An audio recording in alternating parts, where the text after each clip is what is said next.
You're looking for a monitor that won't make you spend another weekend tweaking settings, that you can actually trust day in, day out, and that feels like a solid investment instead of just another lineup on a spec sheet.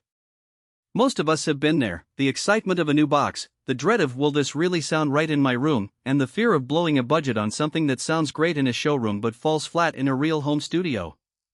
The Neumann KH150 promises to be that steady hand you need, and if you're wondering whether it lives up to the hype, the link is in the description if you want to check the product details on Amazon. Let's start with the basics of what a studio monitor actually does for you. It's not just a speaker, it's the reference point for every mix decision, the ear that tells you if a bass line is muddy or if a vocal sits too forward. That means reliability, consistency, and a sound signature that's honest, not artificially colored. The KH150 is a two-way biamplified system, so the woofer and tweeter each get their own dedicated amplifier. On paper that sounds like a recipe for clarity, but the real test is how that translates when you're tracking drums in a cramped bedroom or mastering a podcast with just a laptop and a pair of headphones. First off, the power delivery is impressive.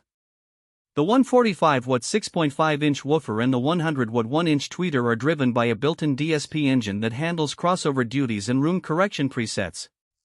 In practice, you'll notice that the low end feels tight and controlled without the booming aftershock that cheap 6-inch monitors often produce.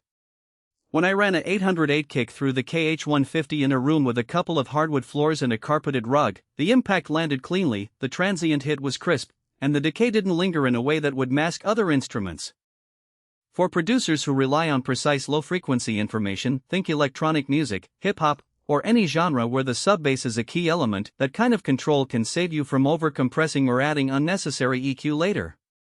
The MMD Waveguide in the tweeter is another design choice that shows up in day-to-day use. It shapes the high-frequency dispersion so the sweet spot is a bit wider than you'd get with a traditional dome tweeter. What that means for you is you don't have to sit dead center to hear the sparkle in a snare crack or the air in a vocal. In a typical home setup where you might have a desk, a couch, and a couple of monitors angled slightly off-axis, the KH150 still delivers a coherent high-end. I tested this by moving a microphone around the room while playing a piano track, and the timbre remained consistent, which is a big plus for engineers who need to walk around the space while listening. Now, let's talk connectivity because that's where a lot of people get tripped up. The KH150 gives you both analog and S/PDIF inputs on each unit, so you can hook it up to a traditional audio interface or feed it a digital source without a separate converter. I paired them with an audio interface that has balanced XLR outs, and the connection was rock solid, no hum, no ground loops, and the signal stayed clean. The S/PDIF input is handy if you're using a computer that outputs a clean digital stream directly to the monitors. You get a fully digital path, which eliminates a potential source of noise. For anyone who's still using a mix of analog gear and a DAW, having both options on the same box cuts down on extra cables and adapters. What about the downsides?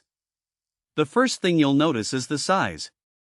Even though the woofer is only 6.5 inches, the cabinet is taller than you might expect, mainly because Neumann packed the amplifiers and DSP board inside. In a tight corner studio, the monitor's height could force you to rethink your speaker placement. You'll want to ensure the tweeter is at ear level when you sit at your mix position, otherwise you risk losing some of that high-frequency detail.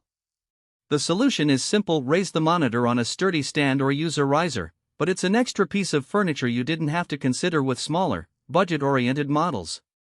Another practical consideration is the price point. Neumann isn't a cheap brand, and the KH150 sits firmly in the professional-grade range. If you're a hobbyist just starting out, the money you spend here could buy you a pair of decent monitors plus a better acoustic treatment package, which often yields more noticeable improvements in a less-than-ideal room. That said, the value of the KH150 comes from its built-in DSP and the consistency it offers straight out of the box. You won't need to spend weeks calibrating with external software, the presets get you close enough for most small rooms, and the biamp architecture means you get a cleaner separation between bass and treble without having to tinker. Who should hit the buy button? If you're a professional mixing engineer, a producer who regularly works